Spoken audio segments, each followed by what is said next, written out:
froid, malgré la soirée des enfoirés qui va commencer, malgré le coronavirus, malgré voilà, tout un tas de choses. Dans notre équipe, il y en a un qui a la grippe. Non, la grippe, hein, de base, pas le coronavirus. Qui devait faire la présentation avec moi sur le côté environnemental, c'est Alain Le Magourou, donc on l'a laissé à la maison. Bruno Aubert, qui devait aussi faire une partie, lui est parti à Font-Romeu, c'est l'ingénieur qui a déposé je ne sais pas combien de brevets, une trentaine de brevets au niveau international, au niveau de l'environnement. Lui il a un rendez-vous super important à Font-Romeu sur sa start-up, donc voilà, il y a quand même des impondérables. Donc on va commencer, voilà, de suite. Et c'est la deuxième réunion publique de notre liste. La première réunion s'était tenue dans cette même salle le mercredi 26 février.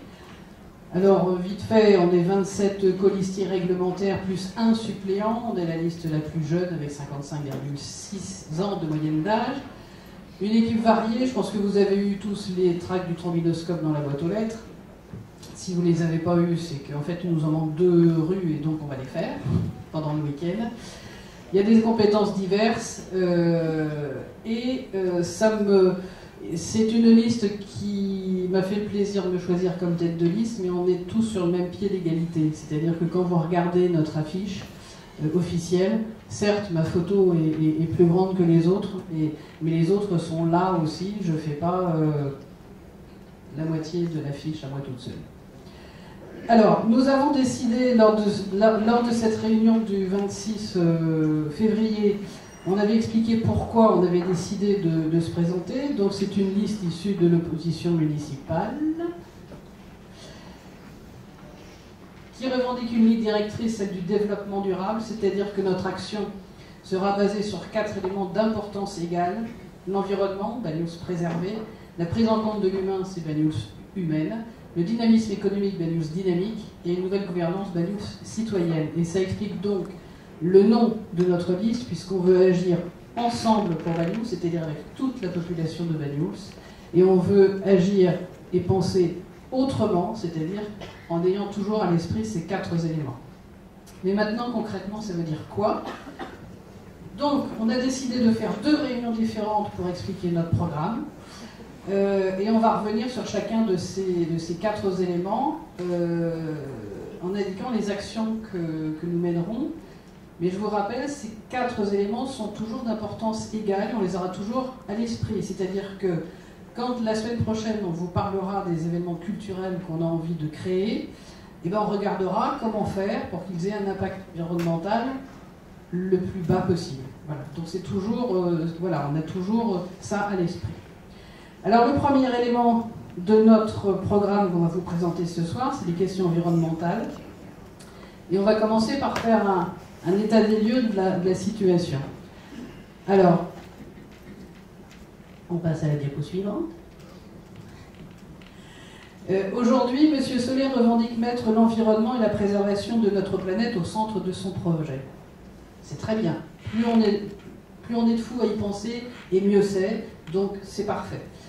On peut lui concéder cependant une certaine constance dans le domaine, puisque... Non, c'était celle d'avant. Voilà. Puisque ça, c'est son programme de 2020, où il était indiqué, il y a 6 ans, on pouvait lire ceci: agir pour un développement durable et réfléchir, respecter l'environnement de notre beau BANULS. Dans les faits, on remarque que très peu de temps après, le conseil municipal du 24 juin 2014, M. Solé met au vote une délibération concernant la vente d'un espace vert qui appartenait à la rue Pierre-Loti. Alors, on va voir l'extrait de ce conseil municipal et on va l'écouter. Pierre-Loti, cadastré section AB 575 et 526, vous l'avez sur l'annexe 6. Donc, la commune est propriétaire de 2 terrains. Ces terrains sont situés sur le POS en zone UD et sur le PPR en zone blanche. Ils sont desservis par une route communale et les différents réseaux passent au bord de ces parcelles.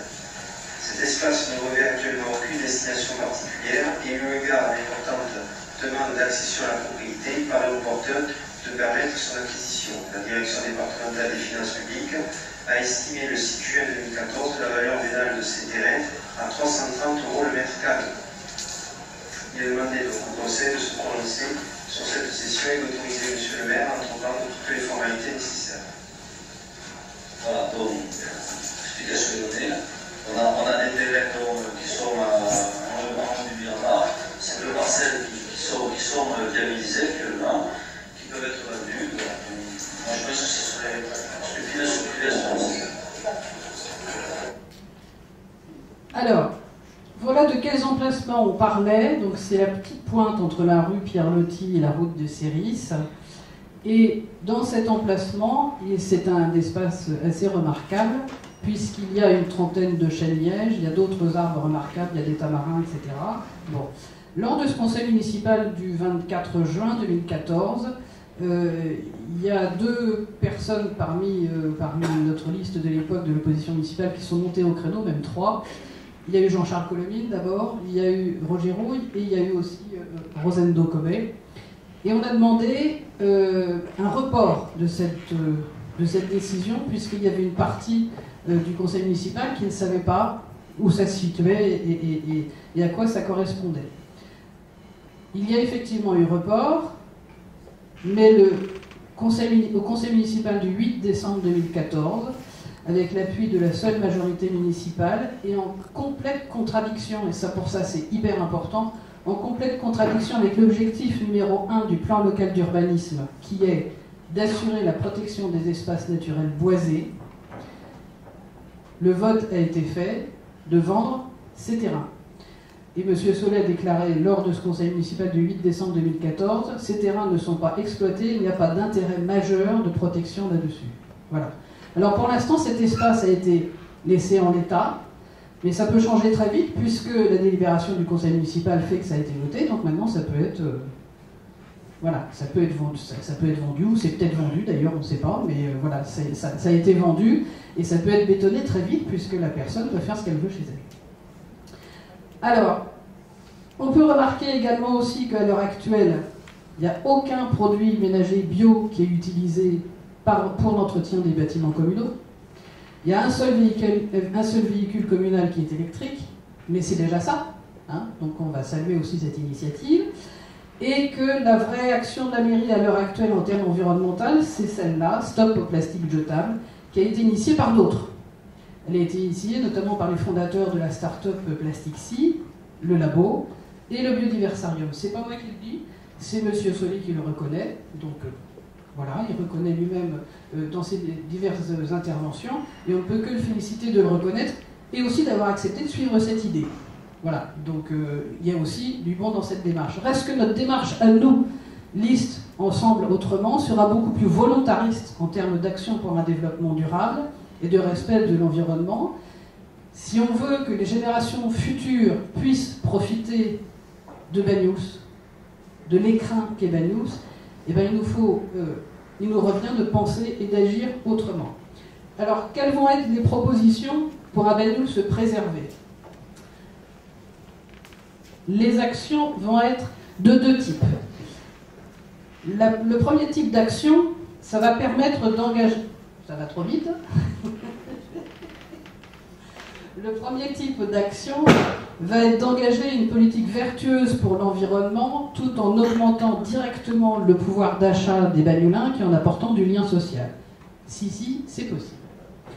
Alors, c'est l'exemple de ce qu'on disait tout à l'heure, c'est... En fait, on va faire une action en pensant pour la préservation de l'environnement, mais en même temps, on pense au côté humain, puisqu'on va apporter du lien social et du pouvoir d'achat pour les Banyulins. Alors, maintenant, on peut cliquer. La première... Ah bah, c'était celle-là. Bon, c'est... On revient. La première de ces actions, ça sera la mise en place d'une offre communale d'achat groupée d'énergie verte en partenariat avec le VVF. Le VVF, c'est la section française du Fonds mondial pour la nature. Qu'est-ce que c'est qu'un achat groupé ? Un achat groupé d'énergie, c'est lorsque plusieurs consommateurs se regroupent pour négocier un prix d'achat d'énergie. Le but, c'est d'obtenir des prix plus bas, et donc ainsi que ça profite à l'ensemble des personnes qui ont intégré cette offre. On n'a rien inventé. Puisque, voilà, par exemple, la commune de Petite Forêt dans le Nord a déjà mis en place ce type d'initiative. Ils en sont à leur 3e offre dans le domaine. Mais nous, on va être plus sélectifs, puisque ce qui nous intéresse, c'est de le faire avec le VVF. Alors, cette opération lancée avec le VVF et Selectra, ça permet cette même offre d'achat groupée d'énergie, donc de faire baisser le prix de l'énergie pour les bagnolins qui voudront y souscrire, mais le choix du fournisseur d'énergie sera fait avec des critères environnementaux stricts. Cette opération a été validée par l'Agence de l'environnement et de la maîtrise de l'énergie, et elle permet, pour le moment, dans les chiffres qui existent, elle a été lancée en juillet 2019, donc c'est assez récent. Dans les chiffres qui sont pour l'instant disponibles, ça fait une économie moyenne de 150 € par an sur la facture d'électricité de chaque foyer. Deuxième action qui nous semble important à mettre en place, ça c'est le dada d'Alain Lemagouroux, donc il n'est pas là, je vais essayer d'expliquer. La deuxième proposition, donc volontariste, ça consiste dans la création d'un répar café. Alors c'est dans la veine de la création en 2017 de la recyclerie d'Elne, sauf que pour avoir accès à cette recyclerie d'Elne, il faut y aller, il faut se déplacer, et elle est axée principalement sur le mobilier. Bien. Donc nous, notre idée, l'idée d'Alain, qu'il a directement issue de son système D des Bagnolins, c'est de mettre une fois par mois, de faire un répar café, une fois par mois, alors ici à Levetti ou ailleurs, on ne sait pas encore trop, de mettre en lien des Bagnolins détenteurs d'objets en panne et des réparateurs bénévoles. Alors pour l'instant, cette proposition, on va la limiter aux petits électroménagers, aux vélos, aux objets du quotidien. Pourquoi? Il s'agit d'une part d'éviter de jeter et de gaspiller, mais il ne s'agit pas de retirer le boulot des commerçants et de retirer le boulot des réparateurs professionnels. Bon. Comme réparateur professionnel, sur Bagnous, il n'y en a pas des masses. Donc de nouveau, il faut se déplacer. Donc on va essayer de proposer ça. Et on pourra d'ailleurs éventuellement associer les commerçants à cette action en leur proposant d'intervenir dans l'achat de pièces détachées, par exemple. Ce qui pourrait faire, si vous voulez, ça pourrait permettre aux commerçants d'avoir du trafic supplémentaire dans leur commerce, et puis ça pourrait alimenter ce répar café. Tout dans ce domaine est ouvert, on n'a pas encore tout bien pensé, tout réfléchi, ça va se faire aussi en concertation. Troisième proposition, c'est le développement d'une initiative qui s'appelle les jardins partagés. Alors là aussi, ce sont des initiatives qui existent déjà, on n'invente rien. Ça existe à Toulouse, ça existe à Strasbourg, ça existe à Grenoble.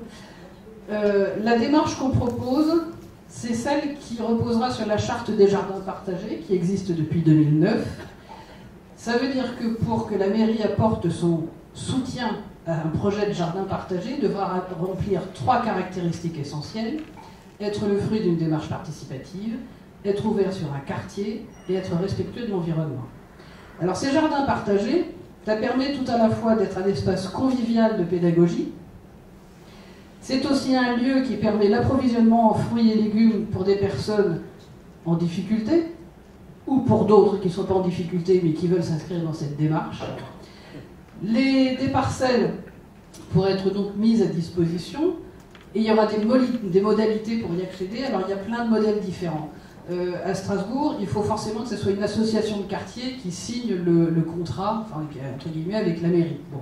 À Toulouse, il peut y avoir des particuliers qui peuvent signer ça. Donc là encore, on n'a pas encore tout bouclé, et je pense que ça serait intéressant qu'on travaille ensemble avec la population pour savoir quels sont les besoins, quelles sont les demandes dans le domaine, pour fixer nous-mêmes, si vous voulez, le contrat, entre guillemets, qui se fera, pour pouvoir mettre à disposition ces jardins partagés.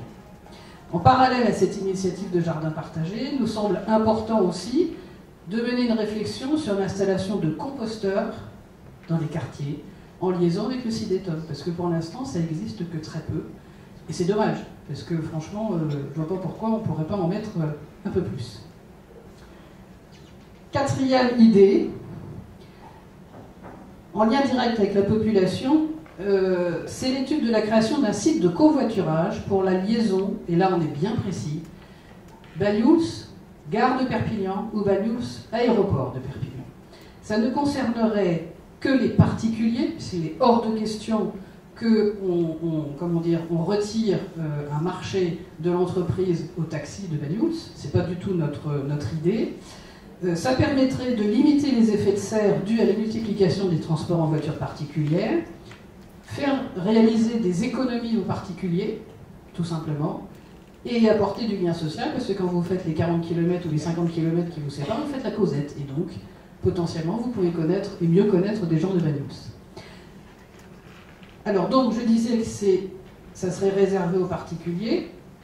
Pour autant, on peut imaginer que ce site de covoiturage permettrait aussi le développement de l'activité des taxis, parce que si on peut être 3 à monter dans un taxi, on se partage le prix de la course, et c'est quand même un covoiturage.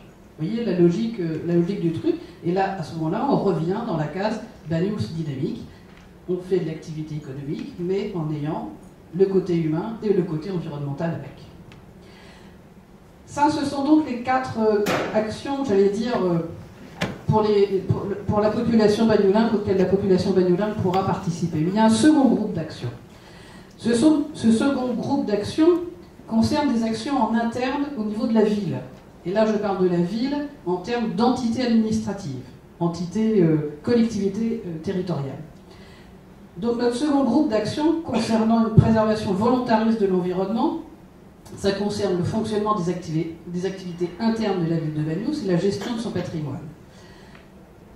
Les services, je ne sais pas si vous le savez, il faut en être conscient, les services qu'une mairie procure aux citoyens, comme les espaces verts, la cantine, l'éclairage public, le transport par navette, etc., sont les signes de dynamisme de la ville, c'est clair, mais aussi c'est source d'une consommation énergétique qu'il s'agit de connaître et qu'il s'agit de maîtriser sans remettre en cause la qualité de ces services-là.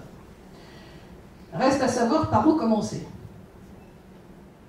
Ben, je ne sais pas, mais moi je ne le sais pas.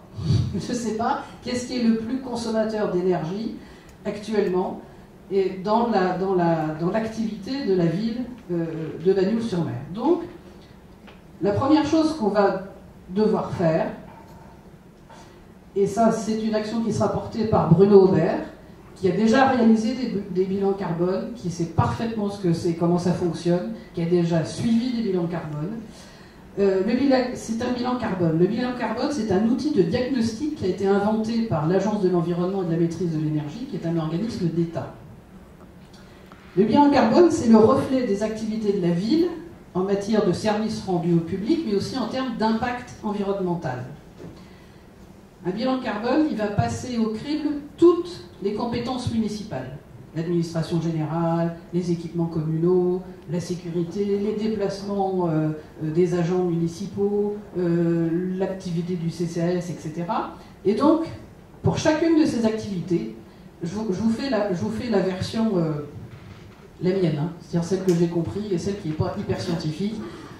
J'avais demandé à Bruno de le faire parce que il est brillant, il aurait pu vous résumer ça en 3 coups de cuillère à peau et voilà.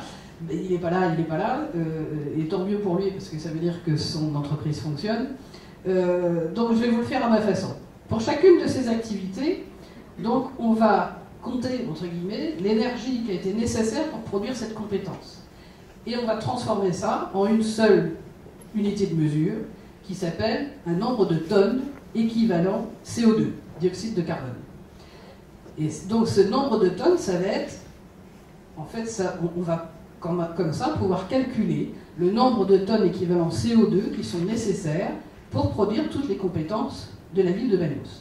Une fois que ce bilan a été fait, eh bien on va pouvoir comprendre et surtout analyser l'activité de la commune, branche par branche. Et on va pouvoir prioriser nos actions. Voilà. Encore une fois, sans diminuer la qualité des services rendus. Il est hors de question de diminuer la qualité du service rendu.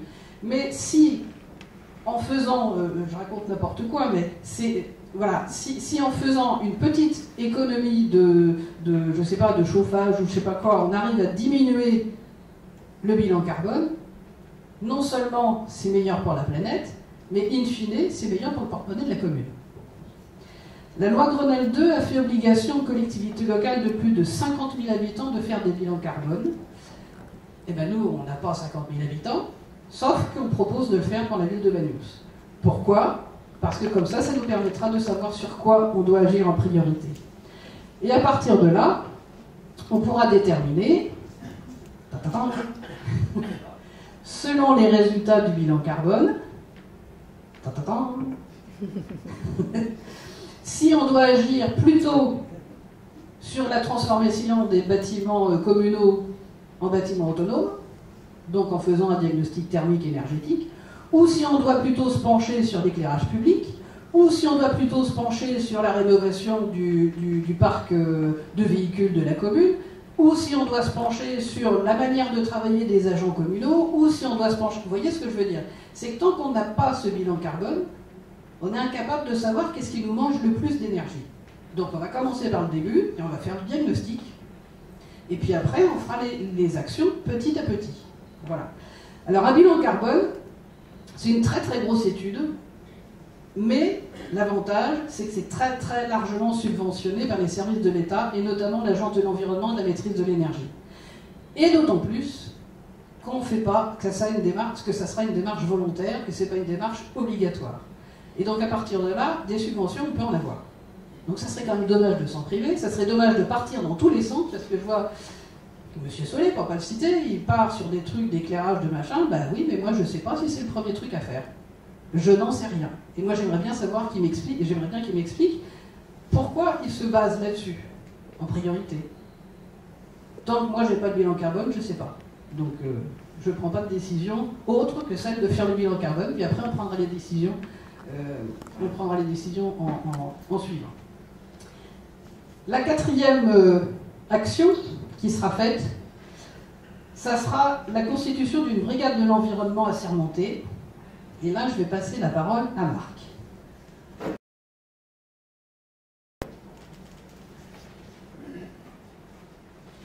Bonsoir. Alors, je vais vous expliquer ce que c'est qu'une brigade environnementale. Voilà, un peu mieux. Alors, une brigade environnementale, ce sont des agents techniques assermentés avec une spécialisation dans l'environnement qui travaillent avec la police municipale et qui ont un avantage indéniable pour nos communes. Leur mission numéro 1 de cette équipe, c'est de protéger l'espace public et l'arrière-pays des dépôts. Moi, je suis assez sportif et souvent, quand je vais dans l'arrière-pays, la dernière fois j'ai trouvé un frigo, la dernière fois j'ai trouvé des poubelles, la dernière fois, il y a quelqu'un qui a baigné toute sa maçonnerie dans la forêt. Alors, leur mission à eux, c'est d'identifier la personne qui a jeté ça, et de le verbaliser.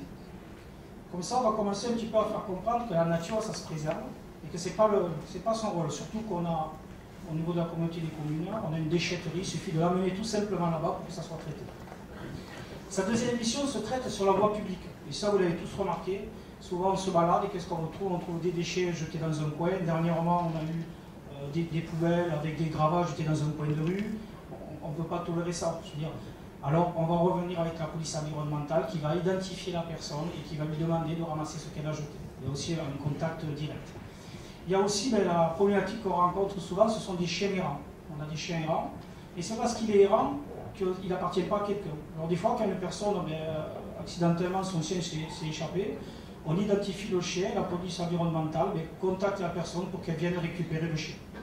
Et si le chien est lui-même vraiment errant, on a ce qu'on appelle la SACPA, qui est un service, l'ancien chimie-service, qu'on va contacter, qui se rapprochera des associations d'animaux. Le but pour nous aussi, c'est d'avoir une ville propre, une ville touristique, et il faut qu'on soit propre. On a aussi la problématique, et ça vous l'avez tous vu, des déchets quand même, je ne les invente pas, vous le savez comme moi. Et quand on habite dans un quartier, souvent, quand on regarde, le matin, le caca il est là, la motocrotte passe, et le lendemain, le caca il revient. Parce qu'en fin de compte, la personne qui a le chien, le matin à 7h, il ouvre la porte, le chien, il fait ses besoins au même endroit, il le fera pendant 10 ans au même endroit. À partir de là, la brigade environnementale va un petit peu aller voir la personne, et un peu la sermonner, et de s'occuper correctement de son chien. Elle a aussi une mission qui est très importante, c'est la surveillance des cours d'eau. Alors la brigade environnementale va travailler avec ce qu'on appelle la GEMAPI, qui est la gestion des milieux aquatiques et la protection de l'environnement. Et lors de ces patrouilles, si elle voit par exemple qu'un certain ruisseau, il y a eu un effondrement, il y a eu des rochers qui sont tombés, il y a eu des bois, elle signale à la GEMAPI pour trouver une solution de retrait. Parce que maintenant, on n'a plus droit, les communes n'ont plus le droit de s'impliquer dans les ruisseaux et les rivières. C'est totalement interdit. Alors en informant la GEMAPI, on aura une réaction en cas qu'on ait des cours d'eau importants, parce qu'on va avancer dans des crues centenaires. Et dernière chose de la brigade environnement, c'est qu'aussi elle a un avantage intéressant, c'est que quand elle fait ses patrouilles, il y avait aussi des véhicules un peu abandonnés dans les rues, les véhicules qui ont perte d'essence, perte d'huile, aussi elle va travailler et identifier le propriétaire. Et on pense que dans l'avenir, pour nous, c'est quelque chose de très bien d'avoir cette brigade environnementale qui au début est une brigade administrative. Hein. On va entamer le dialogue avant la sanction. Voilà.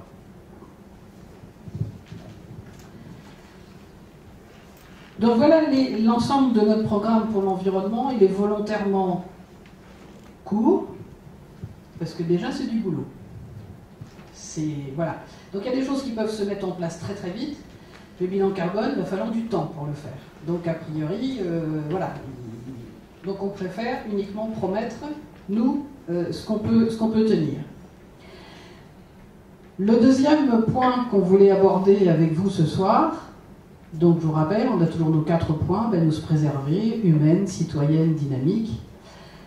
C'est le côté humain, la prise en compte de l'humain. Pour développer le mieux vivre à Banyuls, la première des actions à réaliser, ça va consister à sécuriser notre village. Bon. Qu'est-ce que ça veut dire? Alors déjà, on va faire aussi un état des lieux de ce qui s'est fait. Ça, c'est le programme de M. Solé il y a 6 ans. Vous pouvez lire ceci sur la liste CAP 2020 qu'il menait. La sécurité n'est pas négociable. Donc on a eu droit au conseil municipal à la mise en place des voisins vigilants. On a eu droit à celle de l'achat de caméras de vidéosurveillance. Et puis le résultat, c'est que sur ces 5 dernières années, la brigade de gendarmerie de Banyuls, a réalisé 300 interventions par an en moyenne sur ces 5 ans. Je repasse la parole à Marc, parce que le monsieur sécurité, salubrité, sûreté, c'est lui, donc chacun ses compétences. Alors, je vais vous faire juste un petit détail du travail effectué par la gendarmerie de notre commune. C'est un détail à peu près sur 5 ans. Voilà. Alors il faut savoir que les gendarmes, en moyenne, les gendarmes de Banyuls interviennent 300 fois par an. Voilà, c'est une moyenne pour des plaintes, pour des interventions et des dossiers ATT. On va parler de chiffres, on va dire, globaux sur la commune de Banyuls-sur-Mer. Il faut savoir qu'entre les vols de voitures, motos et scooters, on a un chiffre de 10 à peu près par an. Les vols à la roulotte, ça, il y en a 19. Par contre, les cambriages de maisons principales et secondaires, 21 interventions en moyenne, et plus particulièrement des vols dans le domaine public, artisanal, société, agriculteurs et viticulteurs, à peu près 80. Ce qui fait que sur Banyuls, on a 131 vols. 131 vols par an sur notre commune. Moi, il y a aussi 2 points qui m'alarment. Essentiellement, c'est l'alcool et la drogue. Vous avez vu que dernièrement, il y a eu une prise de drogue encore sur Banyuls, c'est importante. Et l'année dernière, des personnes alcoolisées sur la voie publique ont demandé 24 interventions des secours. C'est quand même beaucoup, ça fait 2 par mois pratiquement de personnes dont les pompiers vont porter secours, sans compter ce qu'on n'a pas pu identifier. Mais surtout, là, il y a un point qui est quand même assez inquiétant, c'est les agressions physiques et violentes sur notre commune qui sont au nombre de 21. C'est-à-dire qu'il y a 21 agressions par an sur Banyuls-sur-Mer. Et 38 accidents de la route de l'année dernière. Ça, c'est un bilan je vais vous expliquer tout à l'heure comment on peut essayer de diminuer ce genre de faits-là progressivement et en pérennisant la gendarmerie de Banyuls. Voilà. Maintenant, le plan co.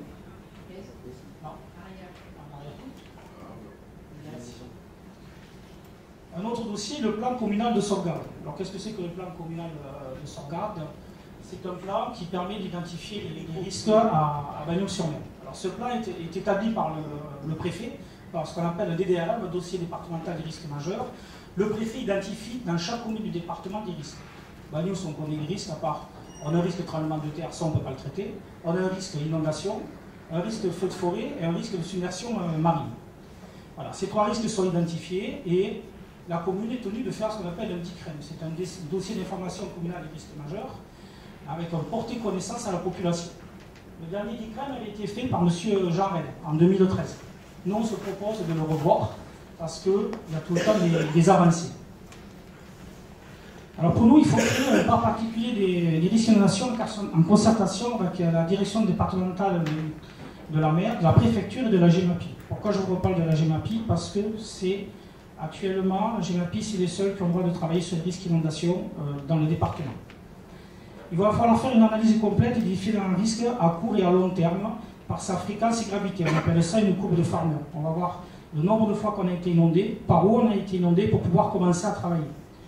Il va falloir aussi également analyser la source, les enjeux et les environs. Quand on a une inondation, il faut savoir de quelle source ça vient, de quelle rivière a porté cette inondation-là. Les enjeux humains et économiques, quelle partie a été inondée, quelle personne a été impactée et pourquoi. Et les aléas, c'est peut-être de la pollution. Parce qu'il ne faut plus avoir un plan comme actuellement, un plan local. Il faut le voir beaucoup plus large. Alors cela va permettre à la commune également, lors de ces réunions, de donner des informations, des connaissances acquises par le passé. La préfecture, la DDTM, n'a pas forcément les mêmes connaissances que nous. Alors sur une table, il va falloir redessiner les réelles zones à risque, en les rendant ou non contraignantes pour le plan d'occupation des sols qu'on a actuellement, qu'on appelle aussi le PLU.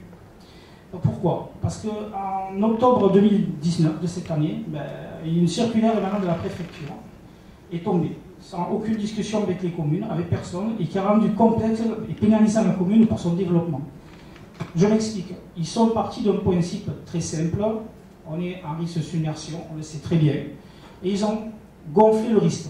Qu'est-ce qui s'est passé? Il s'est passé qu'il y a beaucoup de communes qui avaient des terrains constructibles ou aménageables qui ne le sont plus. Mais plus grave encore, il y a des terrains sur la plaine que les gens venaient d'acheter en 2019-2018 pour construire leur maison et qui sont devenus inconstructibles. Alors je pense que là, il faut s'asseoir sur une table avec la préfecture et tout le monde et revoir à chacun à son niveau sa connaissance pour un peu débloquer ce problème-là. Alors quand les trois risques qu'on a parlé de Bagnoul sont identifiés, dont le plan inondation, il va falloir travailler en compétence directe, la mairie avec la GEMAPI. La GEMAPI, c'est, comme j'ai dit, la gestion des milieux aquatiques et protection des inondations. Actuellement, c'est devenu une compétence obligatoire de la communauté des communes. Depuis le 1er janvier 2018, c'est leur compétence. Alors on va se rapprocher de ces services, on va travailler avec eux. Actuellement, c'est le syndicat du TEC qui en est responsable. Alors comme ce sont des ingénieurs et des techniciens, si on veut par exemple nettoyer la baillerie, si on veut nettoyer les cours d'eau, on ne peut pas le faire. Sinon, on risque ce qui est déjà arrivé, que la commune de Bagnoul soit verbalisée.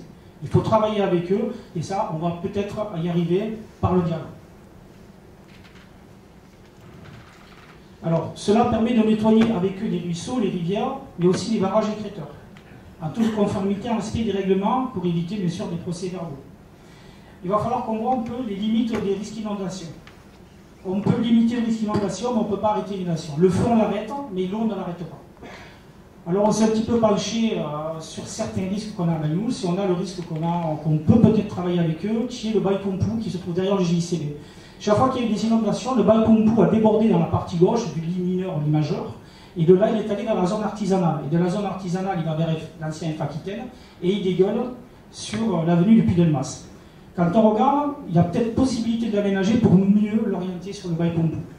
Et de travailler avec le bail Pompou pour aussi se rejette plus correctement, on va dire, dans la baillerie. On a aussi la problématique du Coulès qui se trouve derrière les parkings du marché. Il faudrait voir en amont avec eux comment on peut empêcher autant de quantité d'eau. Comment on peut au moins ralentir. Comment on peut diminuer les effets d'inondation à Bagnoul. Parce que le problème du Coulès, c'est qu'il se jette aux arcades. Sa jetée est aux arcades. Le problème, quand la mer arrive, les résultats, ça monte. Comment on peut le travailler? Et on peut le voir qu'avec eux. Le but pour nous, c'est d'arriver de limiter les effets d'inondation sur Bagnoul. Mais les arrêter, on n'y arrivera jamais. Vous l'avez vu, Bagnoul, c'est un véritable entonnoir. Alors on peut faire de la prévention, de la prévision. Et c'est ce que nous, on propose dans un premier plan. Et ça, ce sera, on va dire, une analyse assez longue. On a l'idée aussi de mettre, on va dire, en aval sur la baillerie, un barrage collinaire. Maintenant, problématique, c'est qu'il faut se mettre d'accord avec la DDTM, qui n'est pas forcément d'accord de ça, et encore de fois, en plus, la GEMAPI. Le barrage collinaire, il a un avantage, c'est qu'il reçoit une arrivée d'eau importante, il a stock, et progressivement, il la déverse. Ce qui signifie que la baillerie, quand elle arrive, elle est beaucoup moins forte au niveau de la mer, et on a moins de violence, moins de crues, moins de trucs. Maintenant, ce sera un gros dialogue à avoir avec tous ces services. Nous, en attendant, on propose, comme on sait que ça va être très long, on a des propositions à faire. La première proposition qu'on a à faire, c'est de recréer la même plaquette qu'avait fait M. Jean Red, avec identifier les risques en fonction des quartiers, mais surtout avec une plaquette d'information pour tous les habitants de Bagnoul qui savent la conduite à tenir en cas d'inondation, en cas de neige par exemple, que les gens sachent où ils peuvent s'adresser et savoir le comportement à avoir. Et aussi les numéros de téléphone à contacter. Et cela sera distribué lors de sa réalisation à tous les habitants. La deuxième proposition qui existe déjà, c'est de conserver le réseau d'alerte que toutes les communes de France ont, qui donne par la commune, par inscription, une alerte sur un SMS, un email et un téléphone.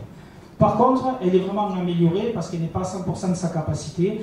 Il y a des gens qui sont inscrits, qui n'ont pas reçu les SMS, d'autres qui n'ont pas reçu les emails. Je pense que toutes ces zones à risque doivent être vues et tous ces gens qui sont en zone de risque doivent être alertés. C'est un système à revoir, c'est juste de l'informatique. Il faut qu'on se rapproche pour avoir peut-être une gamme au-dessus. En troisième proposition qu'on a, c'est la position qui est la plus importante, qui est le vecteur humain. Le vecteur humain, en cas d'inondation, bien sûr, ce sera la police municipale et la brigade d'environnement qui pourront prendre contact avec les gens, les alerter, mais surtout ce qu'on veut mettre en avant, c'est la réserve communale de sécurité civile.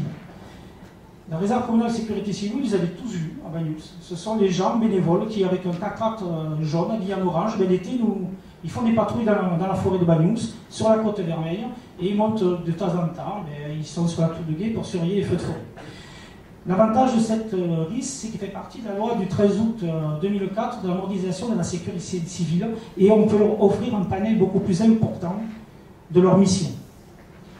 Cette réserve sera directement intégrée dans les plans d'assistance qu'on va créer. Elle portera surtout assistance lors des inondations, de la neige, des feux de forêt, des protections des biens, des suivis des personnes vulnérables, et également la surveillance aérienne font partie de leur mission, comme est prévu par la loi du 13 août 2004. Et nous souhaitons mettre en place aussi des moyens. Si on demande à la réserve communale de travailler sur divers services, on va leur donner un peu plus de moyens, que ce soit des véhicules et du matériel. De cela, il faut un local opérationnel dans le nouveau pôle sécurité que je vais vous débattre tout à l'heure, pour la création d'un pôle sécurité où on pourrait intégrer également cette réserve communale.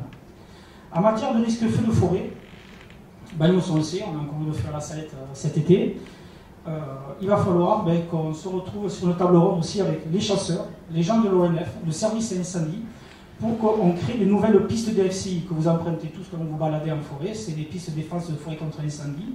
Et on va voir avec ces gens-là où on peut, nous, Bagnous, sur notre domaine communal, où c'est qu'on peut améliorer ces pistes. Il faut en faire beaucoup plus dans l'arrière-pays. Elles servent à la protection de lutte contre les feux de forêt et elles permettent aussi d'être un rempart. Mais aussi, elles ont aussi un avantage pour tous les amoureux de la nature, parce que pour les marcheurs, les gens qui font de la course à pied, les gens qui se baladent, les chasseurs, les vététistes, les amoureux de la montagne, ils peuvent les utiliser aussi pour se balader en toute sécurité, parce qu'elles sont tenues d'être entretenues chaque année.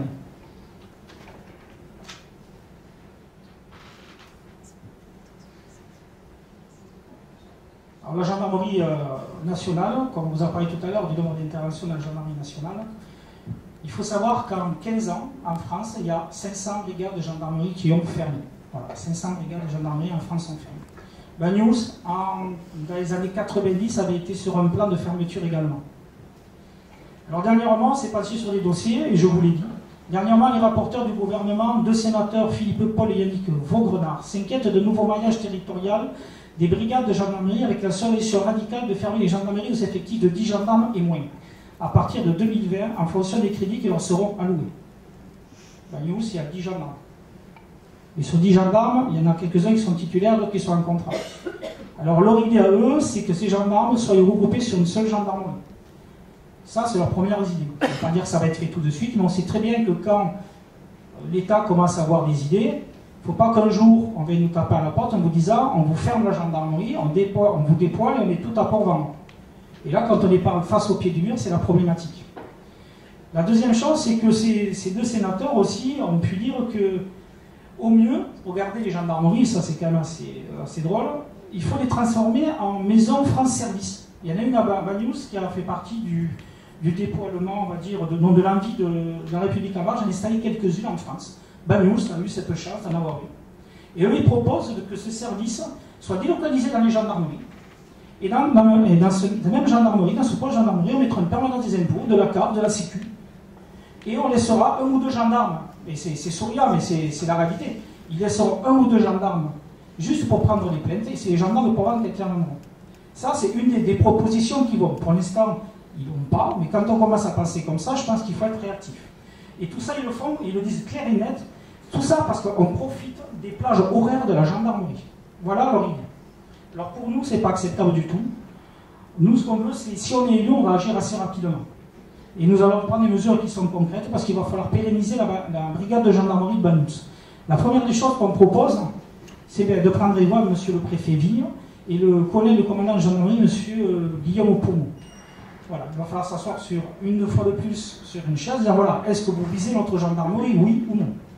Parce qu'il faut quand même, il ne faut pas s'attendre à arriver, comme je dis, on le voit avec les casernes de pompiers aussi, elles ferment en France, quand les décisions sont prises, elles sont prises. On ne peut pas se battre. Alors il faut se battre en amont.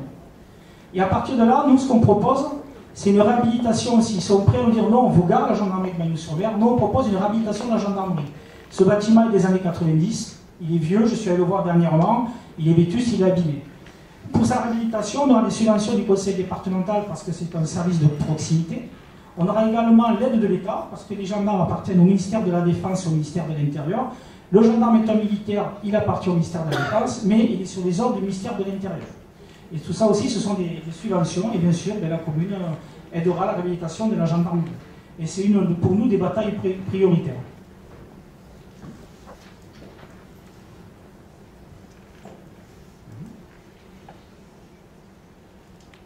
Alors on a l'idée de créer un pôle sécurité.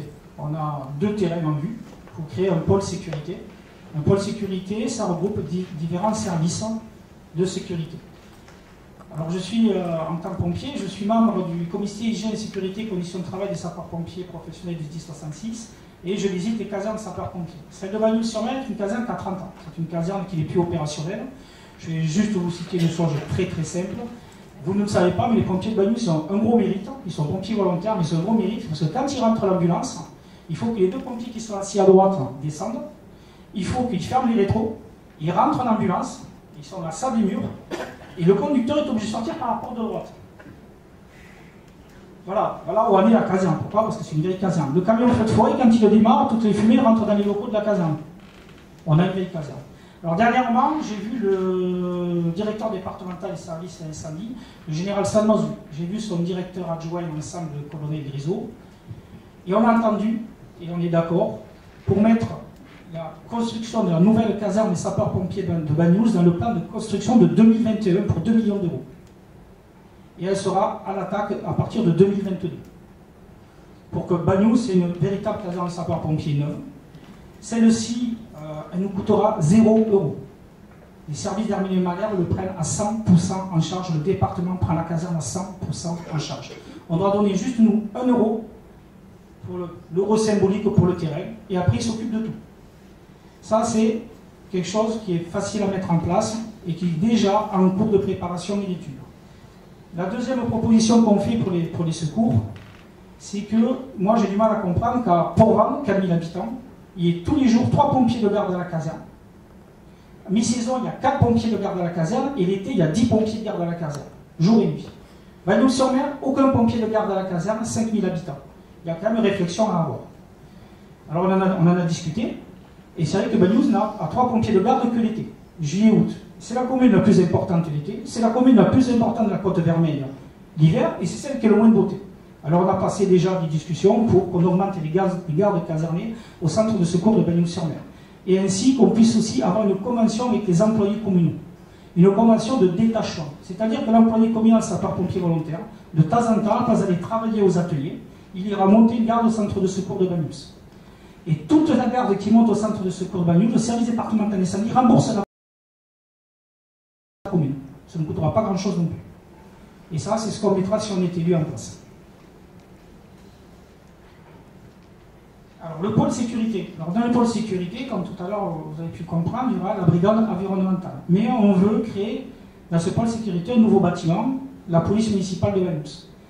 La police municipale de Bagnols, mais pareil, il faut la mettre aux normes, il faut les équiper, mais surtout ce qu'il faut, c'est les axer sur leur véritable travail. Vous le voyez comme moi, de temps en temps ils vont faire des courses, de temps en temps ils vont porter du courrier, de temps en temps ils amènent Pierre pour Jacques à droite. C'est pas ça qu'on leur demande à la police municipale. Nous, c'est pas ça qu'on demande. Alors, comme il y aura une brigade environnementale, elle va pouvoir délester la brigade, on va dire, de la police municipale, et la police municipale, on va les privilégier sur leur vrai travail. Nous, ce qu'on veut, c'est que cette police municipale fasse de l'îlotage. Parce que si vous voulez avoir des caméras, on aime ou on n'aime pas. Les caméras, c'est pas une caméra qui empêche un acte. Une agression, c'est pas la caméra qui vous l'empêchera.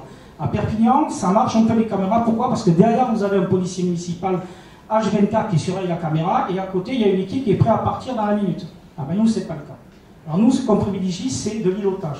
On va découper Banyuls, sur le terrain, et on va vouloir que les policiers municipaux se sentent un petit peu avec vous, dans votre quartier, que vous puissiez les rencontrer, les connaître. Le but pour nous, c'est en créant cette police de proximité qui travaille avec un maillage de quartier pour une vraie culture de la sécurité favorisant le vouloir vivre ensemble. Et cela, ça permet aussi de lutter contre l'isolement des gens et de faire de la prévention, parce que quand les gens, on sait qu'il y a une police municipale qui patrouille, ben, il y a beaucoup moins de délits. Et d'être informé des problématiques que la rue peut rencontrer ou le quartier peut rencontrer.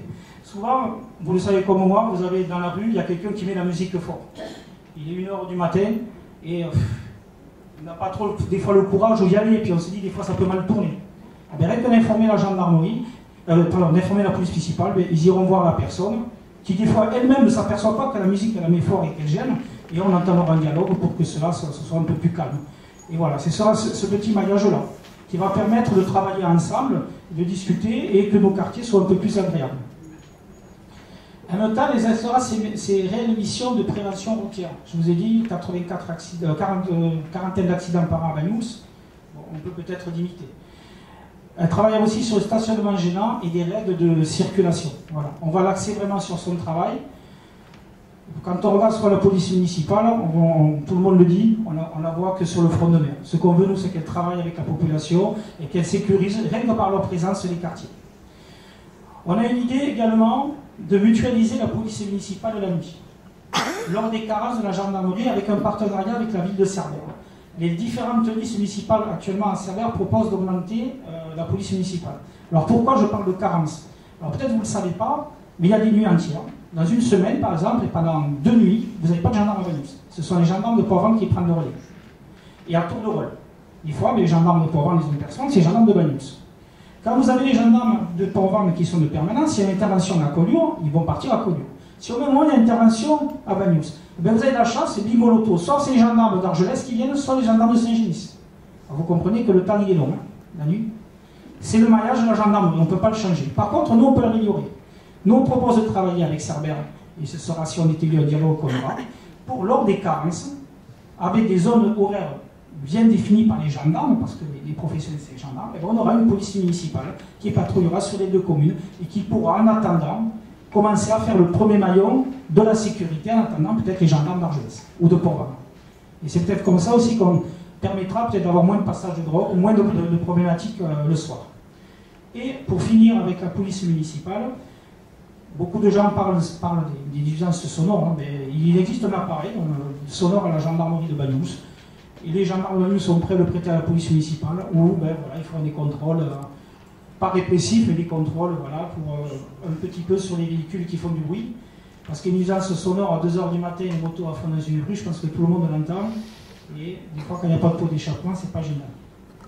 Et tout cela permettra de continuer à travailler en harmonie avec la gendarmerie nationale.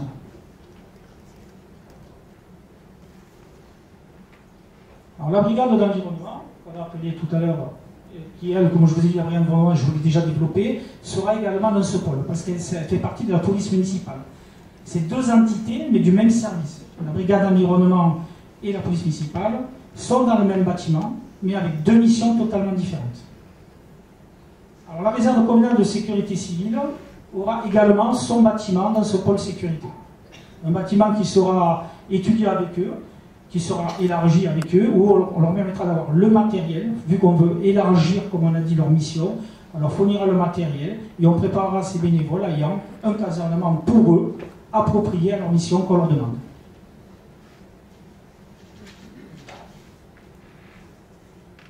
Alors en matière de sécurité routière, on a pensé à faire un réel plan de circulation. Il faut un réel plan de circulation à Banyuls-sur-Mer. Mais notre village est historique, il faut composer avec lui. Quand on regarde Banyuls, c'est difficile, c'est très difficile, hein, les aménagements.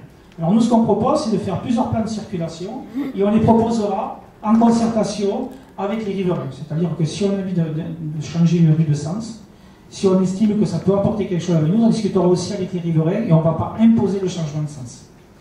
On va revoir la signalétique au sol avec des peintures réfléchissantes et révisées chaque année. Comme vous voyez, ce genre de peinture, c'est très intéressant la nuit parce que les phares permettent une réflexion et ça permet d'être vu. mais on ne mettra pas un coup de peinture qu'au mois de janvier, février, mars, comme actuellement. C'est toute l'année qu'il faut faire de l'entretien au niveau des chaussées. Après, vous avez l'éclairage piéton, comme vous pouvez le voir comme ça. Et si vous avez l'occasion d'aller sur Saint-Cyprien, la ville s'en est équipée. Et effectivement, ces simples lumières qui sont alimentées par du solaire, c'est assez sympathique, ça permet aux gens de ralentir et ça permet de voir le piéton traverser. Et ça, pour moi, c'est une marge de sécurité. Il faut revoir aussi, dans les rues, il va falloir retravailler les angles, les dodans qui ne servent à rien, les trottoirs inadaptés, et toute une circulation crée de véritables problèmes aux gens. On va se pencher rue par rue, parce que des fois, c'est des choses toutes simples qui ne sont pas réalisées.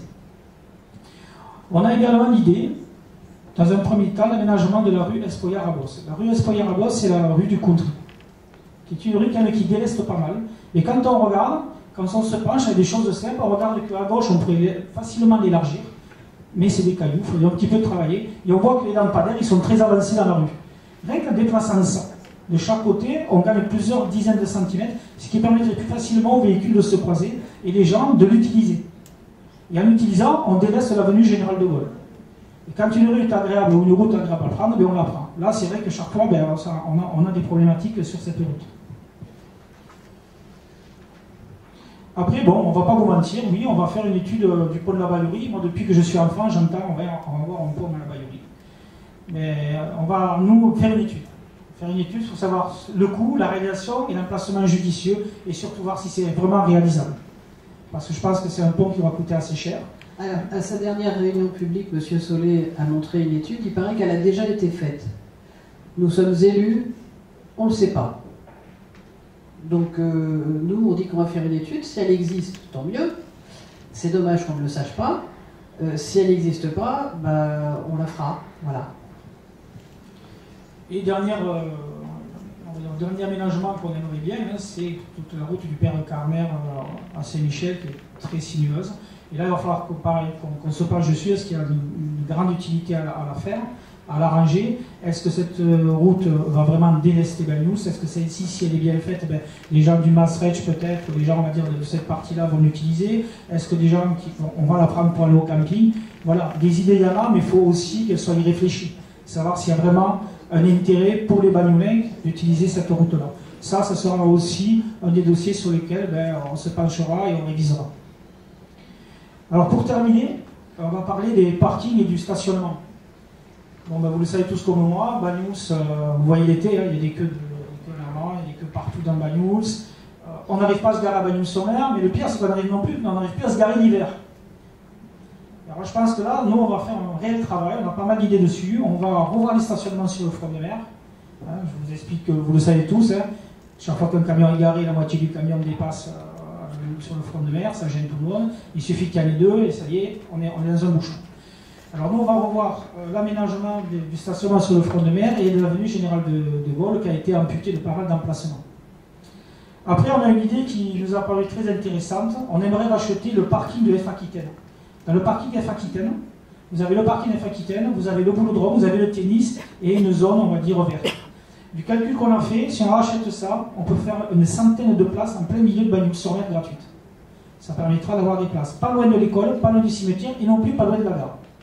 Et de prendre ce parking, de le centraliser là-bas, nous on pense que c'est une très bonne idée. Ça va permettre de pouvoir se stationner là-bas. Par contre aussi, il y a bien sûr ce fameux parking de la SNCF qui avait déjà été promis en 2014, qui est toujours dans l'état. Alors on entamera des discussions avec la SNCF.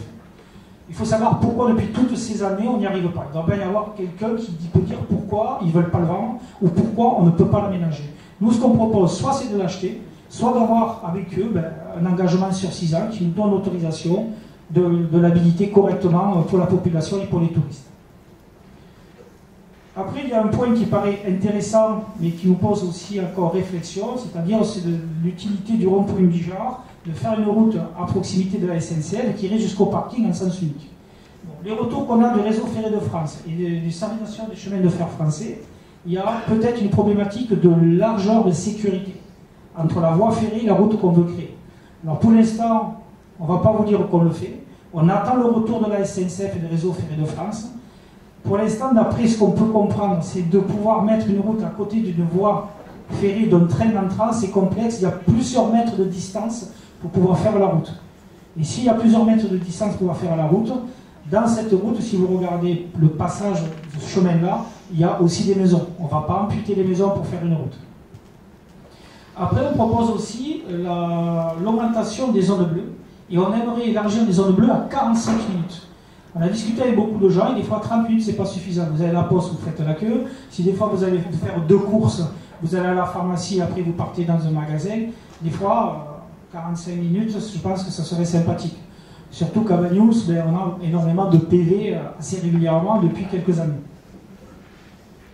Et après, on propose l'augmentation des rotations des navettes gratuites écologiques à des points d'arrêt supplémentaires. On va étudier des points d'arrêt supplémentaires et on va tout faire pour inciter les Bagnolais à prendre ces bus gratuits, bien sûr, et à laisser la voiture au garage. Voilà, c'est ça, on s'est déjà pensé dessus. Voilà, si vous avez des questions. On verra après les questions. Ah, si. Est-ce que vous envisagez des pistes cyclables? Alors, les pistes cyclables, on y réfléchit. Alors, on a un gros problème, parce que moi, je fais beaucoup de VTT. On a un problème à News, c'est très étroit. Voilà. Ça, je ne vous le cache pas, vous le savez, je n'invente pas. Après, des pistes cyclables, on a des idées, bien sûr, on a des idées de pistes cyclables, dans des endroits qui vont être adaptés à la largeur de pistes cyclables par rapport à la largeur de la rue. Parce qu'on ne fait pas de pistes cyclables si on entame la largeur d'une route. C'est 2,50 m de chaque côté, on ne peut pas entamer. Mais si on peut créer, on pourra créer, mais on ne pourra pas faire des grandes distances. Mais on pourra sécuriser des petites distances. Oui, effectivement, on peut sécuriser les petites distances. Vous n'avez pas dit que vous aurez implanté la nouvelle caserne et le pôle sécurité? Non. Non, mais je peux vous certifier que si le département débloque 2 millions d'euros, c'est qu'ils ont déjà, on a déjà tout mis en place. Ouais. Mais je ne peux pas vous le dire maintenant. Mais il y a des bâtisses. Oui. Est-ce que dans certaines rues, il y a des trottoirs qui sont inefficaces parce qu'ils sont trop petits? Est-ce que ce serait possible, est-ce que vous envisagez éventuellement de les supprimer, de mettre des trottoirs que d'un seul côté? Mais c'est ce qu'on disait tout à l'heure, on va aménager les rues. On va aménager les rues en fonction du besoin. Et en fonction, c'est vrai que des fois, il y a des tout petits trottoirs qui ne sont plus dans les normes, parce que le trottoir, tu mets dans les normes, c'est 90 cm. Parce qu'il faut prendre des normes de personnes handicapées ou des gens à mobilité réduite. On tourne entre 60 et 90 cm. Un trottoir qui fait 10 cm ou 15 cm, c'est vrai que même pour nous, il n'a pas d'utilité. Effectivement, on va étudier si on doit le faire dans un quartier, avec tout le quartier, qu'est-ce qu'ils en pensent, et peut-être avec ça, ça facilitera. Parce qu'en plus, c'est des fois des trottoirs que personne n'utilise. Oui, bonsoir. Bon, j'ai beaucoup entendu parler de Banyuls, les quartiers, la sécurité. Moi, j'habite dans les écarts. Nommé comme ça par la mairie, je trouve ça déjà un petit peu bizarre. Mais pas une fois, vous avez parlé de la route des Masses. Or, cette route des Masses, c'est celle qui est le plus empruntée par les gens pour se promener. Maintenant qu'il y a la piste cyclable qui est beaucoup plus haut à partir du col de Banyuls. Mais moi, je n'ose plus descendre de chez moi, ni à pied, ni en vélo. Cette route des Masses est épouvantable, les gens vont vite, il n'y a aucun contrôle. Alors il avait été projeté il y a des années, c'est mon mari qui l'avait fait avec Germinal Reboul, une promenade le long de la rivière qui a existé. Puisqu'il y a jusqu'au Puy d'Almas et au-delà, un passage. Moi, puisqu'on parle de l'environnement, je pense que ce serait quand même aussi peut-être de voir ça, si c'était possible, et puis de ne pas nous oublier trop sur les écarts, parce que j'en entends pas parler, il a fallu que je rouspète pour avoir votre papier dans la boîte aux lettres. C'est un petit peu dommage. Alors, je vous réponds, je ne vais pas du tout oublier les écarts. Quand je parle de quartier, les écarts en font partie. Voilà, ils en font partie, on ne peut pas cibler, par exemple, quelqu'un qui est au Maastricht, qui habite au haut, peut se sentir aussi isolé. Quand on parle de quartier, effectivement, les écarts, je veux également que la police municipale patrouille là-bas et ait contact avec les gens. La deuxième chose, c'est à un moment donné, je vous ai parlé de sécurité routière avec la police municipale. Mais je pense que si leur présence est régulière à la route des Masses, ça va permettre à certains de lever le pied. Ce qui n'est pas actuellement. Et ça fait partie également du projet. On a une chance aussi, on a souvent des douaniers. Je ne sais pas si vous avez remarqué, on a souvent des douaniers qui sont là-bas, ça permet. Après, l'aménagement de cette route, elle est très très complexe parce que déjà, elle est faite que pour un seul véhicule. Dans beaucoup d'endroits, il y a du mal. On a du mal à se croiser, je le vois aussi. Il va peut-être se pencher avec peut-être un peu plus la police municipale dans leur réflexion routière, comment on peut éviter d'avoir des gens qui roulent aussi vite. Ça, c'est une des premières des choses. Après, le chemin que vous parlez, ben, il est intéressant, mais on se retrouve maintenant à ne plus pouvoir travailler à proximité et dans les rivières et à proximité des rivières. Voilà. La mairie a perdu cette compétence. Comme je dis, c'est la GEMAPI qui a cette compétence de ce chemin. On y a pensé, mais déjà tout de suite, on nous a freiné, dit hop, hop, hop, vous êtes dans zone inondable, hop, hop, hop, ça c'est le système de la GEMAPI. Voilà. Mais c'est quelque chose qu'on va pouvoir étudier, c'est pour ça qu'on veut se greffer avec la GEMAPI, travailler avec eux, leur faire des propositions, et peut-être eux vont nous débloquer ce que nous on pense bloquer actuellement. On reviendra, si vous avez d'autres questions, vous pouvez revenir après, hein, vous avez le temps de réfléchir. Parce que il y a un autre pan très important de la catégorie Banyuls humaine, du sujet sur Banyuls humaine, qui est donc la prise en compte de l'humain. Alors là c'est pareil, on va faire la même démarche qu'auparavant, on va faire un état des lieux de la situation. Il y a 6 ans, on pouvait lire ceci sur la liste CAP 2020 menée par M. Solé, combattre l'isolement des personnes et la création d'un passe-famille permettant des réductions pour certains services. Pareil, on peut lui concéder une certaine constance dans le domaine, puisque le programme de cette année, c'est créer un passe-famille pour l'accès aux différentes associations, etc. Bref, dans les faits, en 6 ans, ça, voilà, il n'y a rien eu qui a été fait pour les jeunes, il n'y a rien eu qui a été fait pour les personnes âgées à domicile. Et j'avais juste envie de citer, je ne sais plus où je l'ai mis, l'une des phrases de 2020 où M. Solé disait « Toutes les campagnes électorales donnent lieu à des promesses qui sont pour la plupart oubliées ou non tenues ». Alors nous, quelles sont nos propositions dans le domaine ? On va proposer 3 types d'actions en direction des personnes âgées, vers les enfants et les jeunes, et pour tous. Alors d'abord au niveau des personnes âgées. Oui, il y a le CHM, oui, il y a des maisons de retraite à Banyuls. Il y a des personnes âgées qui vivent aussi ailleurs, qui vivent chez elles. Les 2 idées qu'on a viennent d'un constat. À Banyuls, vous avez, selon l'INSEE, hein, j'indique pas les chiffres, vous avez 1182 personnes qui vivent seules sur 4766, et parmi elles, il y a plus de la moitié des personnes âgées de 80 ans et plus qui vivent seules chez elles.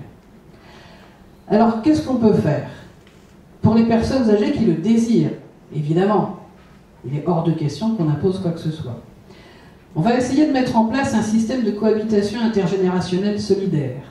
Ça existe à Perpignan, ça marche très bien. De quoi il s'agit?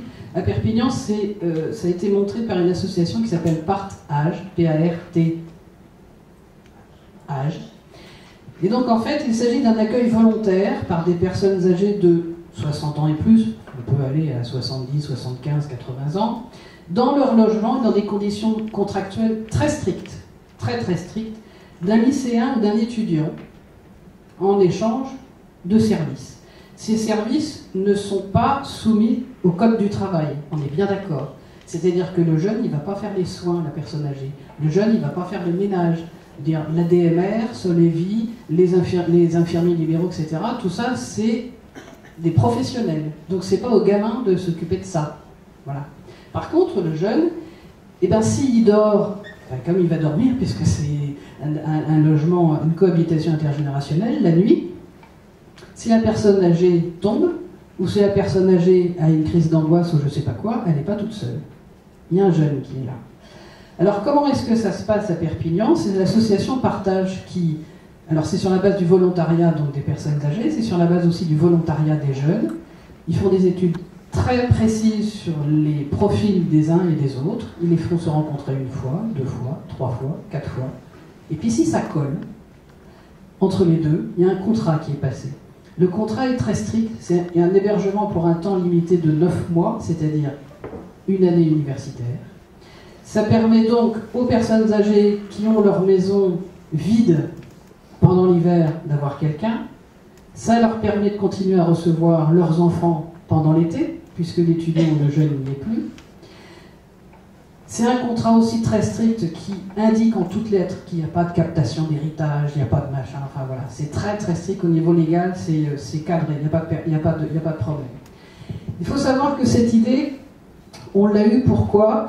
Parce que au lycée de Thézat, il y a une jeune fille qui est sans domicile fixe.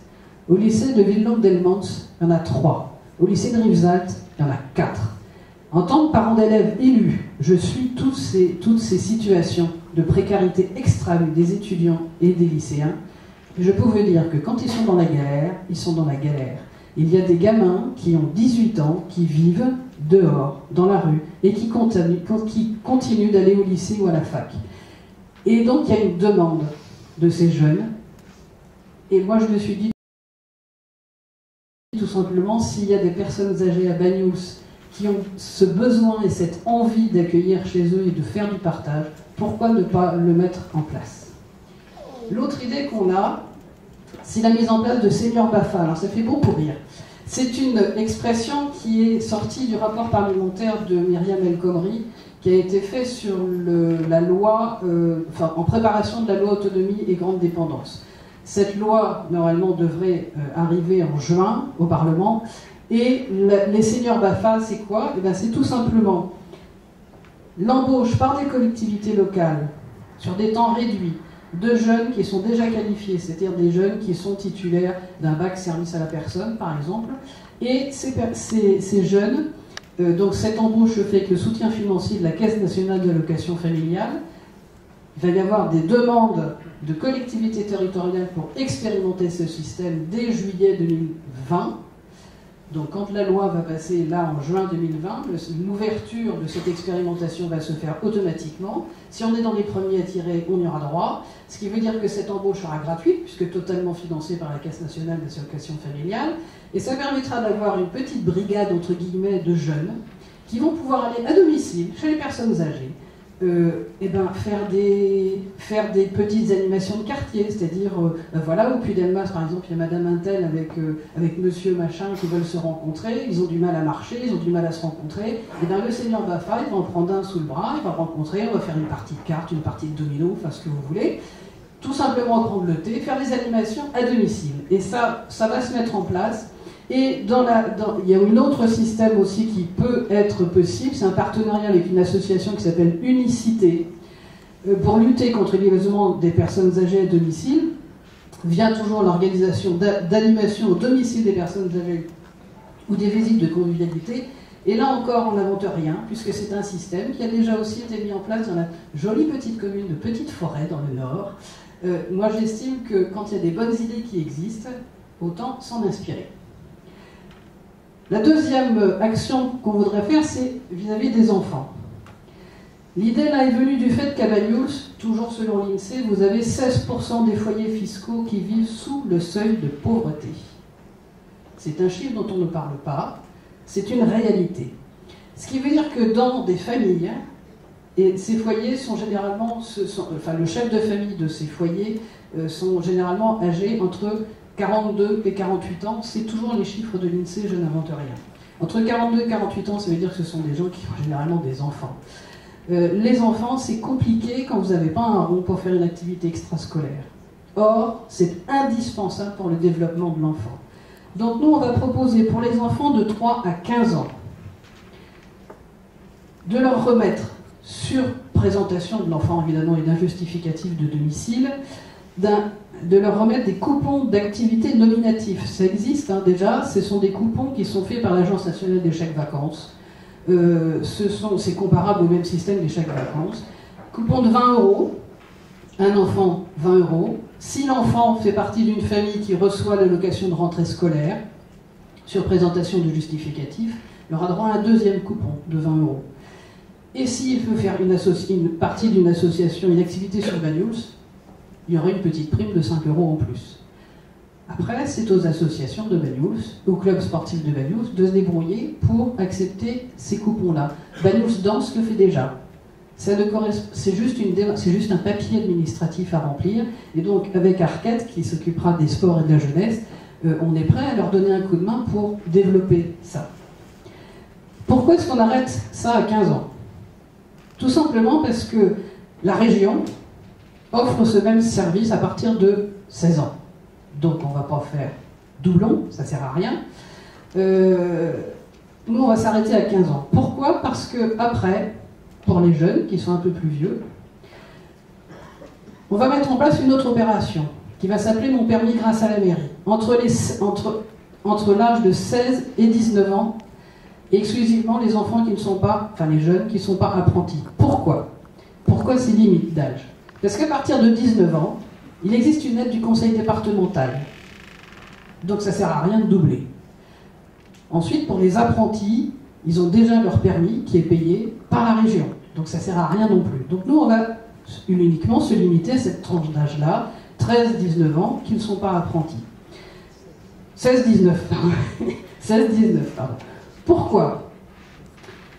Cette idée est venue du fait que 11% des recrutements dans notre département échouent du fait que la personne qui va chercher l'emploi n'a pas le permis. 11% des recrutements qui n'arrivent pas à être honorés parce que la personne n'a pas le permis. Et vous savez quel est le taux de chômage des jeunes à Banyuls? C'est 40%, selon l'INSEE. Alors voilà notre idée, c'est tout simplement, nous on ne peut pas... les collectivités territoriales ne peuvent pas embaucher tout le monde. Voilà. Donc à un moment donné, il va falloir que nos jeunes de Banyuls vivent à Banyuls et trouvent du boulot. Pour trouver du boulot, eh ben nous, on va leur proposer de passer le permis de conduire. Alors qu'est-ce que c'est que cette opération de permis de conduire? Ça existe aussi ailleurs. Ça existe à Mulhouse. Ça existe à Strasbourg. C'est la prise en charge d'une partie du coût de la conduite, uniquement de la conduite. On prend les jeunes qui ont déjà le code. Pour passer le code maintenant, c'est pas compliqué, sur Internet, on peut trouver les cours de code sur Internet et il suffit de s'inscrire au code, c'est un examen qui coûte 10 € l'inscription. Donc le jeune, on le prend à partir du fait qu'il a le code. Et ensuite, il a besoin quand même de cours de conduite. On va prendre une partie du coût de cette conduite à hauteur de 250 €. Ce qui correspond en gros au tiers du coût du permis de conduire, uniquement la conduite. Qu'est-ce qu'il va faire? Eh ben, il aura 250 €. C'est pas lui qui l'aura, hein, ça sera l'auto-école à laquelle il sera inscrite. On ne va pas lui donner les sous à lui, hein, on donne les sous à l'auto-école. Par contre, en échange, on va lui demander 35 heures de travaux d'intérêt général. Ces 35 heures, ça pourrait être avec la brigade de l'environnement, ça pourrait être avec mes petits seniors BAFA, pour aller faire de l'activité pour les personnes âgées. Ça peut être, voilà. On a calculé, nous avons en tranche d'âge, vous avez entre 35 et 39 personnes de chaque tranche d'âge. Vous voyez? Donc par an, si on prend les 16-19 ans, eh ben, c'est pas compliqué, vous faites le calcul, c'est une mesure qui ne coûtera pas, ça coûtera des sous, c'est clair, à la mairie, mais ça ne coûtera pas énormément. Deuxième chose, en faisant 16-19 ans, ça nous permet de nous inscrire dans la conduite accompagnée, dont on sait qu'elle est moins accidentogène pour les jeunes, et dont on sait aussi que c'est beaucoup plus rentable, parce qu'une fois que le gamin il a son permis de conduire, s'il a fait le système de la conduite accompagnée, il paye beaucoup moins en termes d'assurance automobile. Donc, de nouveau, ça nous paraît intéressant. Et puis, on va faire une étude sur la possibilité de créer une salle municipale dédiée à la jeunesse. Parce que je ne sais pas si vous avez des jeunes chez vous, mais moi j'en ai une. Enfin, maintenant elle est partie à Marseille, mais voilà. Et quand on veut faire une fête pour son bac, quand on veut faire une fête pour son anniversaire, quand on veut faire machin, qu'est-ce qu'on fait? Ben il n'y a rien. Il n'y a rien. Mais strictement rien. Donc, on a eu une idée, c'était de voir aussi ce qui se passait ailleurs. Et dans une petite commune de département qui s'appelle l'Ayagone, et ben, le maire de l'Ayagone a mis en place une salle départementale, une salle communale réservée à la jeunesse en autogestion. Ce qui veut dire qu'ils sont chacun responsables de ce qu'ils font. Ce qui veut dire que s'il y a des dégradations, c'est eux qui réparent. Ce qui veut dire que mes petits 35 heures là, de mon permis de conduire, et ben mon petit jeune qui sera de permanence, voilà, et ben ça sera lui qui devra aller faire l'état de lieux d'avant, l'état des lieux sortants, et puis etc., etc. Et il me semble que responsabiliser la jeunesse, ça ne serait pas inutile. Je pense que pour connaître les gamins de cette tranche d'âge-là, ils sont beaux, les gamins de Banyuls. Ils sont très beaux. Alors on va leur faire confiance. Dernière possibilité qu'on voudrait faire, c'est pour tous. Pour tous, et là, c'est un combat que je mène depuis bientôt 10 ans. Volonté de rendre l'école de musique d'Argelès intercommunale. La communauté des communes n'a pas la compétence culture, elle a uniquement la compétence lecture. Ça fait 10 ans que je demande à ce qu'il y ait une compétence culture complète, de manière à ce que l'école de musique d'Argelès puisse venir faire des cours de manière décentralisée. Il y a beaucoup de choses qui sont prêtes déjà au sein de cette école de musique. Alors évidemment, ils ne vont pas décentraliser tous les cours parce que c'est pas faisable, mais il y a au moins des cours de piano, de percussion et de guitare, qui sont les 3 principaux instruments qui sont choisis par les jeunes, par les enfants et même par les adultes, où on pourrait faire quelque chose. Et puis après, c'est du sport. Alors le sport, c'est pas ma tasse de thé. Le sport, j'y connais pas grand-chose. Le sport, j'en fais pas tous les jours, vous voyez. Donc, moi je laisse à un moment donné la parole. Et là, c'est Arcade qui va intervenir. Merci Emmanuel. Bonsoir à toutes et à tous. Donc, comme vous pouvez le voir, l'idée ce serait d'abord de créer une épreuve de trail sur Banyuls-sur-Mer. L'idée ce serait de pouvoir redynamiser le sport. Comme je l'avais annoncé lors de la présentation de notre liste, je participe activement et bénévolement aux événements qu'organise le Football Club de Banyuls-sur-Mer. Depuis 3 ans, on a créé un tournoi international. Nous accueillons plus de 160 participants. Et sur la commune, donc, ça crée une activité économique. Ça se passe au mois de juin. Et l'idée de créer une épreuve de trail avec l'association Courir 66, où il y aurait une épreuve sur le plat avec des joëlettes pour des personnes handicapées. Donc des personnes atteintes d'un handicap. L'idée, ce serait de promouvoir aussi le sport pour les personnes handicapées et puis de créer une activité en plus sur Banyuls-sur-Mer. Voilà pour la première idée. Ensuite, donc on a réfléchi aussi aux infrastructures existantes sur Banyuls. Il nous semble qu'il manque donc une piste d'athlétisme digne de ce nom, parce qu'il y a pas mal de monde qui aimerait faire de l'athlétisme. Alors, comme vous avez pu le voir, au City, autour du City, il y a une piste d'athlétisme, mais bon, qui est pas non plus très fonctionnelle. Et puis, comme il y a beaucoup de monde, d'enfants sur ce site-là, ça ne permet pas à une association sportive dédiée à l'athlétisme et à d'autres de l'utiliser de manière très adéquate. Donc, l'idée, ce serait d'utiliser derrière le stade Piedrigastou, il y a un espace qui était un ancien terrain qui est aujourd'hui laissé à l'abandon. Et voilà, ça fait 2406 mètres carrés de surface qui sont là et qui servent à pas grand chose. Nous, on les a utilisés lors de notre tournoi de football pour créer un village, mettre en place des activités, des animations à cet endroit-là. On essaye de l'utiliser, nous, le club de foot, puisqu'il est attenant au stade qu'on utilise régulièrement, d'utiliser cet espace, mais il est sous-exploité. Donc l'idée, ce serait de faire une étude sur la création d'une piste d'athlétisme à cet endroit-là. Voilà, on a déjà démarché des entreprises, il y a des choses qui sont vraiment possibles et très fonctionnelles et qui permettraient à un club d'athlétisme donc de se créer, parce qu'il y a une vraie demande à ce niveau-là, et du coup de pouvoir s'entraîner correctement, mais pas que. Les autres associations sportives aussi pourraient l'utiliser, ainsi que l'école, bien sûr.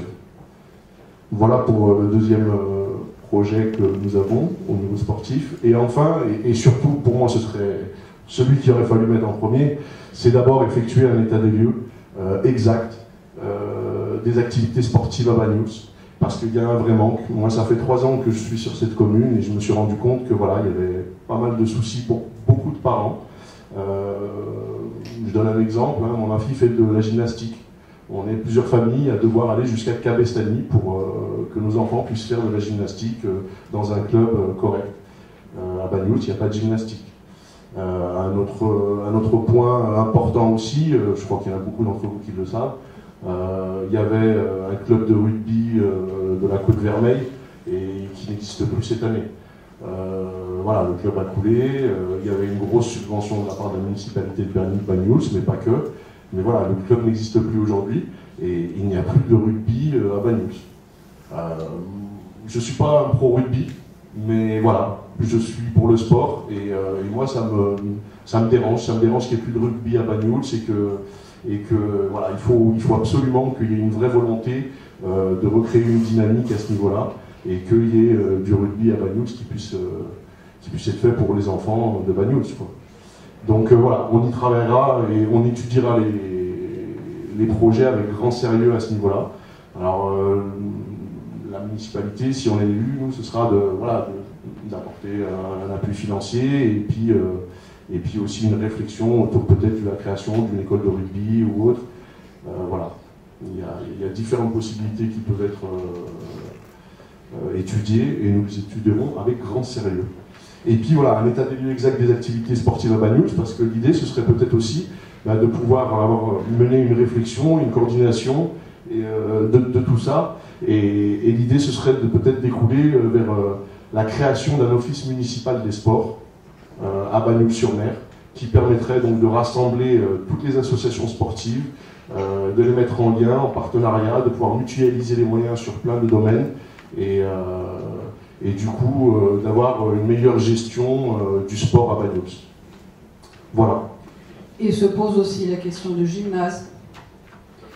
Alors le gymnase, on ne va pas vous en dire grand-chose, parce que le gymnase, eh ben, on attend le fameux bilan carbone pour savoir s'il y a des choses intéressantes à faire, mais le gymnase, il fait froid dedans, il n'est pas adapté forcément à tout, il suffit peut-être juste de l'isoler pour qu'il fasse moins froid et que donc les activités sportives se fassent dans de meilleures conditions. Le gymnase, ce n'est pas seulement que des clubs sportifs, il est aussi utilisé par les enfants de l'école, il est aussi utilisé par les enfants de la crèche, il est utilisé par le périscolaire. Donc je pense que c'est un bâtiment sur lequel il faudra se pencher. Mais encore une fois, tant qu'on n'a pas un minimum de données, moi je ne vais pas vous promettre monts et merveilles, parce que voilà, c'est pas le genre de la maison, c'est pas le genre de notre liste. Voilà. C'est tout ce qu'on avait à vous dire pour ce soir. La prochaine réunion sera consacrée aux deux autres éléments qui sont Banyuls dynamique et Banyuls citoyen. Maintenant, la parole est à vous pour des questions que vous avez à poser. Si vous n'en avez pas, c'est qu'on a été très clair. Et à ce moment-là, il y a un petit apéro qui nous attend, mais si vous avez des questions, on est là pour répondre. Juste, voilà, comment dire, à Banyuls, c'est un village où il n'y a pas de piscine. Et je voulais savoir, est-ce que c'est un endroit où on peut aller tout petit jusqu'à certains âgés. Et c'est un peu compliqué d'aller à Argelès parce que les horaires d'ouverture de la piscine, c'est bien, mais comment dire, il y a beau y en avoir, il y a beaucoup d'associations sportives, beaucoup de choses qui font que finalement la tranche elle est assez réduite pour pouvoir aller à la piscine à Argelès. Et puis après, il faut pouvoir rentrer. L'hiver, c'est pas évident. Voilà. Et je me demandais, est-ce que c'est quelque chose qui est complètement utopique ou est-ce que c'est... Oui. Je suis désolé de vous répondre ça, mais je suis exactement dans le même cas que vous. Et quand je suis arrivé à Banyuls, à Mont-Bandam, je me suis rendu compte qu'effectivement, il n'y avait pas de piscine à Banyuls. J'ai posé les mêmes questions que vous. La première réponse que j'ai eue, c'est « il y a la mer ». Alors, c'est ce qu'on nous répond souvent, de manière humoristique, c'est ce que je vous réponds aussi, mais voilà, effectivement, ça... Comment ? Ça suffit pas. La deuxième réponse est que, moi je me rappelle des décisions du Conseil communautaire auxquelles je n'assiste pas, mais je lis les rapports du Conseil communautaire, ça coûte une blinde. C'est ça. Ça coûte très très cher. Ça coûte... voilà. Donc à un moment donné, on va avoir des priorités. Je pense que la piscine ne fera pas partie de nos priorités.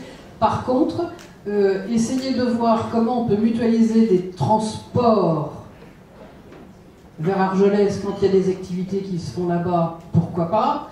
Mutualiser, parce qu'on a le fameux site de covoiturage qui peut faire les trucs entre des parents qui peuvent utiliser, etc. Mais créer une piscine à Banyuls, non.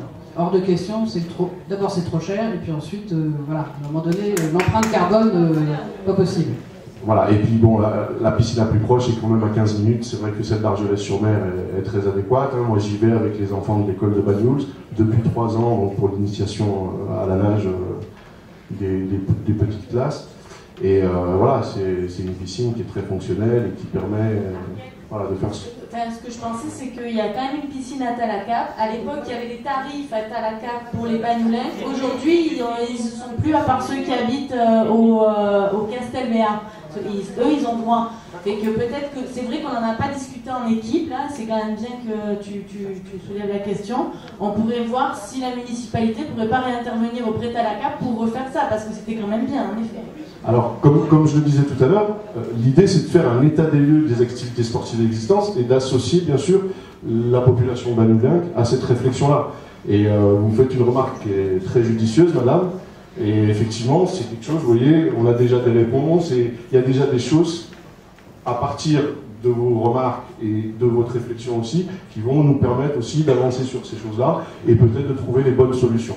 D'où l'intérêt de la consultation citoyenne. Tout à fait. Après, il y a une autre chose que Georges vient de me glisser dans l'oreille, le parcours santé. Le parcours santé est totalement à l'abandon.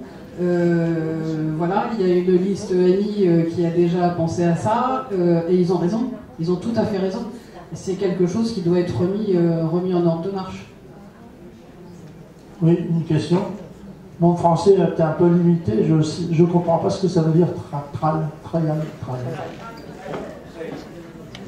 C'est une course qui se déroule sur différents terrains, hein, c'est ça. Ça va se passer sur du béton, sur de la terre, et sur la partie plate. Donc l'idée, comme je le disais, ce serait qu'il y ait donc des personnes handicapées qui soient sur des géolettes. Les géolettes, c'est des embarcations à 2 ou 3 roues qui sont poussées par une personne valide. Et du coup, de permettre à ces personnes atteintes d'un handicap de pouvoir participer à ces courses-là. Et le trail se fait aussi en montagne, mais là, on voulait vraiment axer sur les géolettes, parce qu'on a Martine là, qui fait ça de façon régulière. Donc c'est elle qui nous a donné le tuyau, vous voyez. Merci pour la réponse, je vais essayer de comprendre. D'autres questions? Bon ben voilà, alors je vous invite à boire l'apéro. Et je vous donne rendez-vous jeudi prochain pour notre dernière réunion publique où on mettra l'accent sur le côté citoyen et sur le côté économique, touristique, culturel. Merci à vous.